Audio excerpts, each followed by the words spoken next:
네, 근무 시간에 직원이 개인 자격증 공부를 했습니다. 이 직원에 대한 해고는 정당한 걸까요? 아니면 해고까지는 좀 과한 걸까요? 로인사이드 이현무 기자 나와 있습니다. 이 기자고 행정법원 관련 판결이 오늘 나왔다고 하는데 사건 내용이 어떻게 되는 건가요?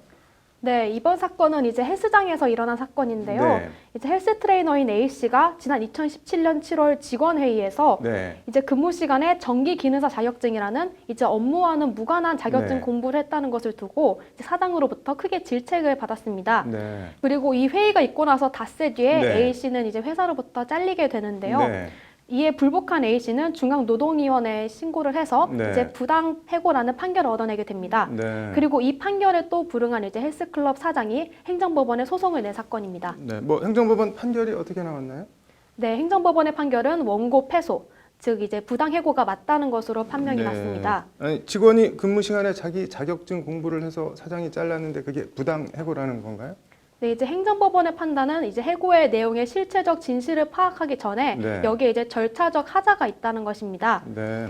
그래서 이 사건의 통보서는 A씨와의 근로관계를 지속하기 어렵다는 회사의 입장만이 대략적으로 기재되어 있을 뿐이어서 이제 근로자인 A씨 입장에서 해고의 원인이 된 구체적인 비위 사실이 무엇인지 여부를 알기 어려웠을 것으로 보인다는 게 재판부의 판결 사유입니다.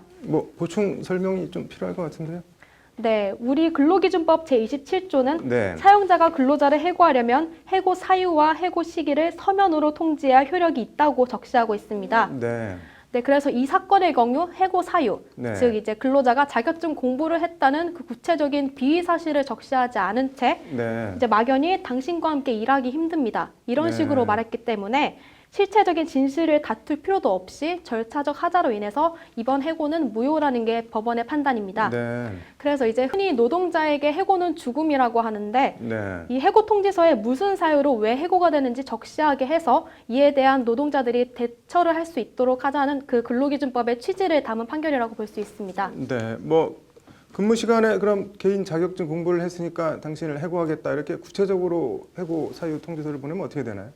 네, 이 경우에는 해당 일탈행위가 이제 일시적인지 반복적인지 네. 그리고 그 정도와 빈도, 수위가 어떻게 되는지에 따라서 여러 가지 경우의 수를 따져봐야 합니다. 네. 그래서 일단 원칙적으로는 해고가 가능하다고 봅니다. 네. 강신업 변호사의 말을 들어보시죠. 네. 근로도 하나의 계약이고 그 계약을 위반했다면 그 계약 위반의 사유를 들어서 근로계약을 해지할 수 있고 그것이 해고라고 볼 수 있는 거예요. 일은 안 하고 딴짓하고 있으면 당연히 네, 다만 이 경우에도 위반의 정도와 이제 사회적 상규에 비춰봤을 때 네. 이제 정직이나 감봉 정도면 충분한 경우인데 네. 이제 덜컥 해고를 통보한 경우 이제 징계 재량권 남용으로 부당 해고가 될 수 있습니다. 네. 그래서 말 그대로 케이스 바이 케이스로 봐야 할 것 같습니다. 네. 아무튼 직장 생활하면서 사장님이든 직원들이든 사람 잘 만나는 게 제일 중요한 것 같습니다. 오늘 잘 들었습니다.